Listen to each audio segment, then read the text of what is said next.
weakest flaws, money driven, nature, fraud, breathless body, diamond bones, wanna beat it, wanna feel it.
Assalamualaikum guys, welcome back to another video.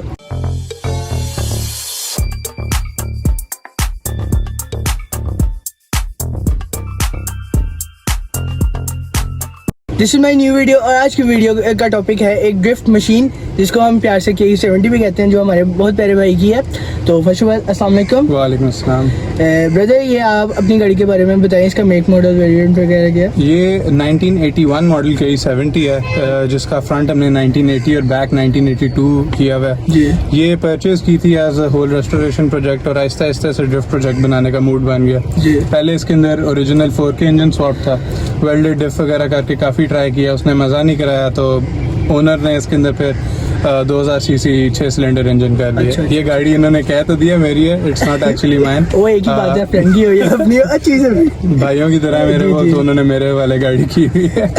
एक ही बात है। तो first of all इसका engine कौन सा? Engine इसके अंदर 1G beams है, वो लेक्सस में भी आया था, टोयोटा क्राउन के अंदर भी आया था। It's a 6 cylinder engine and makes about 200 horse power. Horse power 200 है इसकी। तो ये जैसे आप ड्रिफ्ट वगैरह करते हैं तो सही है उस हिसाब से? बेहतरीन है एक्चुअली। जब ड्रिफ्ट वगैरह आपने करने हैं तो उसमें आपको यूजुअली सेकंड गियर या थर्ड गियर के अंदर भी, जिनके अंदर ज़्यादा पावर है, तो नॉर्मल आपका जो 1500 सीसी 1600 सीसी इंजन है वो बर्दाश्त नहीं करता सेकंड गियर पे गाड़ी उठाना। तो 2000 is like the bare minimum अगर आपने ड्रिफ्टिंग वाली साइड पे जाना। जी जी। तो ये मैनुअल या ऑटो इंजन? मैनुअल ऑटोमेटिक की ऑप्शन थी, लेकिन ऑटोमेटिक से बेहतर मैनुअल गियर बॉक्स है। ये खास जो मैनुअल गियर बॉक्स इसके अंदर स्वैप्ड है J160 कहलाता है। जी जी। इसमें 6 फॉरवर्ड है और एक रिवर्स 7 गियर्स हैं। मैं ये देखें बिल्कुल एक इंच पे इसका गियर लगता है। जी जी। तो ये है कि शॉर्ट रेशो है, शॉर्ट थ्रो है, और ये सारी चीज़ें बड़ी मैटर तो करती हैं। इसका जो 0 to 100 है कितने सेकंड्स में है? हमने ट्राई नहीं किया, लेकिन ये है कि रिंग रोड पे जिस भी गाड़ी के साथ जोड़ी है वो रह जाती है। इज्जत रख लेती है गाड़ी। ये इज्जत रख लेती है। तो वो है भी। और इसका जो क्या कहते हैं व्हील्स का किया हुआ है, तो वो कौन से? व्हील्स का एक्चुअली इसके अंदर 15 इंच इंस्टॉल्ड है BBS।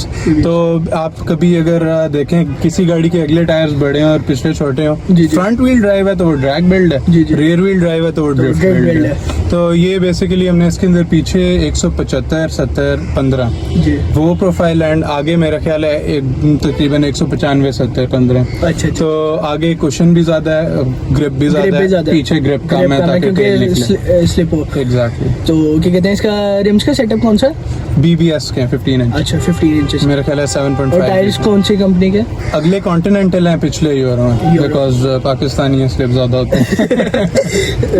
तो ये आपको जो इसमें अब आपने ये लाइट भी लगवाई हुई है फ्रंट पे? यस, लगाई हुई है। ये कभी चलती है कभी नहीं चलती, इसकी उसकी मर्जी है।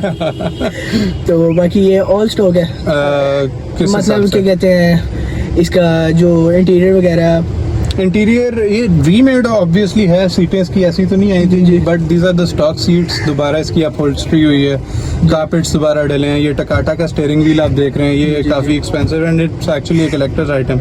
इवन आपको अनस गोहर की गाड़ी में भी यही स्टीयरिंग मिलता है, उसमें लगाया हुआ है अपनी मार्क 2 में। और ये जो आपने किया है ये यार एक्सपेरिमेंटल फेज में है अभी, तो अब चल रहा है सही, मुनासिब चल रहा है, बट थोड़ा सा अभी काम रहता है पिछले ड्रम्स वगैरह का। अच्छा, तो वो मेरे पास घर पे पड़े, इनफैक्ट अभी पिछली सीटों पे रखे हुए थे, वो मैं उठा के आया हूं। वो ड्रम्स और लेदर नए लगेंगे, उसके बाद सेट हो जाएंगे, but it's working fairly well. इस तरह वाला जो एंगल है उसमें खींचना मुश्किल होता है, इसमें तो इजी सीन है, क्योंकि अभी आपने ड्रिफ्ट, जैसे आपको पता है कि ड्रिफ्ट पे जाना आपने, हाँ उसके लिए यार हैंड ब्रेक, पहले मैं कहता था यार ओजी स्टाइल करना है, कभी आपको पता हो तो जापानीज ड्रिफ्टिंग जो एक्चुअली स्टार्ट हुई, इसमें हैंड ब्रेक नहीं यूज होती थी, उसमें क्लच किकिंग यूज होती थी, रेस लेके क्लच को झटका मारते थे, टेल निकलती थी। मैं प्यो बन रहा था, सीधी सी बात है, मैंने कहा मैं क्लच किकिंग करूंगा, अभी मैं पहली दफा माटसुरी पे जाना है, लेकिन फिर ऐसा ऐसा एहसास हुआ हैंड ब्रेक में, तो मैंने यार सड़क से बाहर जाना है या किसी पोल में जाना है वो क्या है, वो मैंने नहीं करना। तो इसका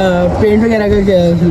पेंट इसके अंदर आपने जैसे नोट किया है, ब्लैक कलर के अंदर हमने ब्लू पर्ल्स ऐड कराए हैं, तो लाइक डे लाइट के अंदर भी, इवन नॉर्मल रात के टाइम ऐसा लगता है बिल्कुल ग्लॉस ब्लैक गाड़ी है, बट जैसे इसके ऊपर लाइट या सनलाइट डलती है तो फिर वो ब्लू पर्ल्स अंदर।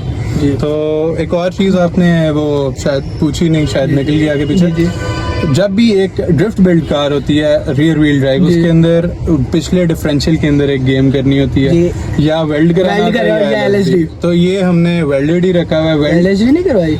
LSD एक्चुअली आप उसके नाम से सुने, लिमिटेड स्लिप डिफरेंशियल है, वैसे तो वो उसके अंदर के सिस्टम को कहता है, बट उसका एक मेन फंक्शन ये होता है, वो आपकी ट्रैक्शन बढ़ाता है। अब ड्रिफ्ट के लिए बेसिकली हमने ट्रैक्शन तोड़नी होती है, तो जो वेल्डेड डिफ है ना, उसमें आपका एक टायर हर वक्त स्किड कर रहा होता है। आप पार्किंग में जब पार्क कर रहे होते हैं तो एक टायर हॉप करता है, जब टर्न करते हैं तो एक टायर हॉप करता है, तो ज्यादा इजी होती है गाड़ी ड्रिफ्ट करना ऑन अ वेल्डेड। तो LSD और इसमें क्या कहते हैं, ज्यादा बेस्ट कौन सी है? LSD नो डाउट, क्योंकि वेल्डेड डिफ आपका हाई स्पीड पे कंट्रोल लूज होने का बहुत चांस होता है। मतलब अगर जैसे आप ओवर स्पीड जा रहे हैं तो इस पे खतरा है। ओवर स्पीड जा रहा हूँ तो मैंने जरा सा शार्प टर्न काट लिया, तेल निकल गई, मतलब स्लिप होने का बहुत चांस होता है, तो इस वजह से इसको कभी 100-120 से ऊपर लेके नहीं जाना। LSD पे इशू नहीं होता, LSD आपकी ट्रैक्शन मेंटेन रखती है। वो और बात है, जब आप उसको पुश करते हैं तो दोनों टायर लॉक हो जाते हैं। मतलब इन गाड़ियों पे ऐसे है कि रैश वगैरह नहीं कर सकते, हाँ रैश नहीं कर सकते। वो और बात है, रिंग रोड पे 200-220 हमने टच इस पे भी किया, इस पे? हाँ इस पे। और वो ये है कि वो ओनर चला रहा था, ताहा भाई चला रहे थे, एंड उनकी मर्जी है, मैं तो पीछे कैमरा पकड़ के पढ़ रहा था। और उस दिन हुई भी बारिश थी, तो बड़ा इंटरेस्टिंग बहुत रिस्की। वो ताहा की एक्चुअली इंस्टाग्राम के ऊपर भी वीडियोस हैं उसकी, मैंने देखी हुई है वो। हाँ तो इसका ये जो मीटर वगैरह और डैशबोर्ड वगैरह ये सारा स्टॉक है, बिल्कुल स्टॉक है। एंड ये टेप भी लगी हुई है जो कि ऑन होती है, चलती नहीं है। आपको जैसे पता है इट्स अ परफॉर्मेंस प्रोजेक्ट, तो इसका मेन फोकस भागना है, तो वो आपको शौक पूरा करवा देती है। बिल्कुल करा देती है। तो इसमें क्या कहते हैं, जो आपका वो होगा, ये साइड स्कर्ट्स वगैरह, साइड स्कर्ट्स मुझे इस बात नहीं समझ आई। ये साइड स्कर्ट्स वगैरह जो लगवाई हुई है, ये स्टॉक है, स्टॉक है, एवरीथिंग इज स्टॉक। बाहर से गाड़ी कंप्लीटली स्टॉक लुक में, other than the front DRL। हाँ नहीं सॉरी, ये क्योंकि 1981 है, 1981 में आगे चोरस लाइट्स आती हैं और पिछली लाइट्स पतली होती है। लाइट्स थोड़ी चेंज हुई हुई हैं, अच्छा, एंड आगे LEDs इंस्टॉल्ड हैं। अदर देन दैट बम्पर्स के ऊपर कार्बन फाइबर रैप, बोनट के ऊपर कार्बन फाइबर रैप, स्टिकरिंग हुई हुई है। रैप या ओरिजिनल है? रैप है। इसका ओरिजिनल मिलना बड़ा मुश्किल है, नियर टू इम्पॉसिबल। अगर तो खुद ना बनाएंगे तो नहीं मिलेगा। तो इसके प्रोजेक्ट पे आपका कितने अभी तक लग चुके हैं? इस पे जो रफ एस्टिमेट है वो अराउंड 14 है, क्योंकि ये है कि ओवर स्पेंडिंग बहुत हो गई है। नाइटमेयर ऑटोज के पास आने से पहले इस प्रोजेक्ट के ऊपर इंजन स्वैप एंड इधर उधर ये सारा जो भी काम हुआ है वो ताहा भाई से मेरी मुलाकात इन द रिसेंट पास्ट ही हुई है। अच्छा। तो मेरे पास ये गाड़ी आई थी, इसकी सस्पेंशन, क्योंकि ये जब स्वैप होके आई थी आगे से इसकी मेन गाड़ी कटी हुई थी, इसका बैलेंस रॉड कटा हुआ था, सस्पेंशन का काम नहीं हुआ था, तो ये गाड़ी बिल्कुल स्टेबल नहीं थी। मेरे पास आके इसकी सस्पेंशन का काम हुआ है, tyre setup and weight balancing वगैरह। अपना भी गैराज है? बस मैं घर पे ही पंगे ले लेता हूँ, अदर देन दैट मेरी घर पे गैराज बनाया। यार मुझे बहुत गालियाँ पड़ती हैं घर से। तो मैंने आपको बताया भी घर पे 4 गाड़ियां खड़ी हैं, एक ढांचा घर के बाहर खड़ा है, तो जिसने भी आना होता है उसे पता होता है मेरा घर कौन सा, चाहे पहली दफा है वो। तो ये है कि बस कार एंथुसियास्ट की यही जिंदगी होती है कि घर में। तो ये भी अभी आप चोटें देखेंगे उंगलियों पे, ये अभी पिछले दिनों ये जितना इधर काटे उतना इसी गाड़ी के साथ कोई पंगा ले रहा था, तो लगा कोई छोटे छोटे लगते रहते ऐसे काम होते रहते हैं। हाँ। तो और इसके इंजन में कितने ऑलमोस्ट लगे होंगे? खाली जो इंजन स्वैप, जो इंजन गियर का सेटअप 4.5 का पड़ा था, एंड स्वैप करके तकरीबन 5 तक का पड़ गया with radiator and fans and everything. और ये ली कितने की थी आपने? यार ये मेरा ख्याल है अराउंड 220 की खरीदी थी। 220 की परचेज की थी। हाँ, तो तकरीबन 10-11 लाख इसके अंदर मॉड्स नहीं है। अच्छा अच्छा, मतलब ऑलमोस्ट आपको 15 तक की पड़ती है? 15 तक ही कह सकते हैं, बिल्कुल ऐसे ही। वैसे तो वो 10+ बोलता है, तो he is bit humble about how much he spent, but he spent a lot on this car, and ये गाड़ी बताती है माशाल्लाह। वो इसकी ड्रिफ्ट्स देखी हैं बहुत करती है वो। तब तो अभी थोड़ा सा मिसिंग आ रही थी, तो इतना अभी तो माशाल्लाह अपनी पूरे जोर में है, तो अभी तो अलग ही परफॉर्मेंसेस की निकल तो रही है। मतलब अब ज्यादा आपने जैसे ड्रिफ्ट इवेंट आ रहा था उसके लिए सारी मेहनत हो रही है। ड्रिफ्ट इवेंट पे भी आपने करनी है? ताहा मैं नहीं कर रही है, इनफैक्ट मेरा नाम ही रजिस्टर्ड है, ताहा इज बिजी, ताहा जा भी नहीं रहा इवेंट पे। तो कोई बात नहीं, वो नेक्स्ट इवेंट पे वो चला जाएगा, फिर हम टैंडम करेंगे, तब तक मेरी भी एक ड्रिफ्ट फील्ड में इन द प्रोसेस है। मतलब 2 फिर आप करेंगे इंशाल्लाह, एक वो K20 और एक इंशाल्लाह अगर तो ये निकलना गई था as I said it's for sale as well। तो ये आपने घर में खुद मेड किया ये चीज? जी हाँ, बस एक कॉन्सेप्ट था, पाइपें पकड़ ली घर से ही है। मैं आपको बताया काम वगैरह तंग नहीं किया इसने? किस सेंस में? मतलब क्या कहते हैं, जैसे कभी कभार हुआ हो कि अड़ रही हो या ये हो? ये अभी तो ये टेढ़ा हो गया है, ये लीवर आप देखें गौर से, मेरे पास एक एक्स्ट्रा पड़ा है, ये थोड़ा रस्टेड था, तो कोई मसला नहीं है। अदर देन दैट अड़ने शड़ने का तो अभी भी इशू नहीं है, ये अभी भी कर रहा है फंक्शन तो काम सही कर रहा है। हाँ, काम सही कर रहा है अभी भी, लेकिन ये है कि लीवर चेंज करेंगे थोड़ा सा कॉन्सेप्ट। ये एक्चुअली इस तरह की चीजें ना एक्सपेरिमेंटल होती हैं, ये बार बार करके कोई एक दफा आपका तुक्का लग जाता है तो आपको समझ आ जाती है। तो इसके आपने टेंट्स वगैरह भी करवाए हुए हैं? हाँ, विंडोज सारी टिंटेड है, जिसकी वजह से आज मैं बड़ी मुश्किल से डर के लेके आया हूँ। ये गाड़ी या सुबह फजर टाइम निकलती है या रात को लेट नाइट, जिस टाइम हमारे पुलिस भाई ना हो। एग्जैक्टली। तो टेंटेड कितना 50% है या? ये मेरा ख्याल है 100% ही टेंटेड। आप बाहर से देखेंगे अंदर कुछ नहीं नजर आता है इसके, तो बस यही चल रही है। तो और बात है, विंडस्क्रीन भी टिंटेड है रात के टाइम। वैसे तो इसके आगे जो एलईडीज लगी हैं उससे काफी अच्छी विजिबिलिटी हो जाती है, लेकिन बगैर लाइट के कुछ नहीं नजर आता। अच्छा, मतलब उनके एलईडी खराब होगी फिर आप बस? नहीं, खराब तो नहीं होती। नहीं, मतलब वो तो गिफ्ट प्रोजेक्ट है ना, कुछ भी हो सकता है। नहीं, असल में पैनल्स ही काफी रोबस्ट होते हैं, ये नहीं खराब होते। ये एक बाइक्स में से एक्चुअली स्टार्ट हुआ था ये ट्रेंड एलईडीज, और वो जीप्स के अंदर आप देखते हैं 7 इंच आती है, इसमें 5.5 इंच की 4 है, तो कोई एक भी बंद हुई तो फौरन रिप्लेस हो जाती है, उसमें कोई इशू नहीं है। हाँ। तो ये जो आपने सीट्स करवाई हुई हैं, तो इन पे आपकी कितनी कॉस्ट आ गई? ताहा ने तो 40 लगाए। अच्छा, तो ये है कि नॉर्मली इसी रेंज में 30 की रेंज में हो जाना चाहिए। अच्छा।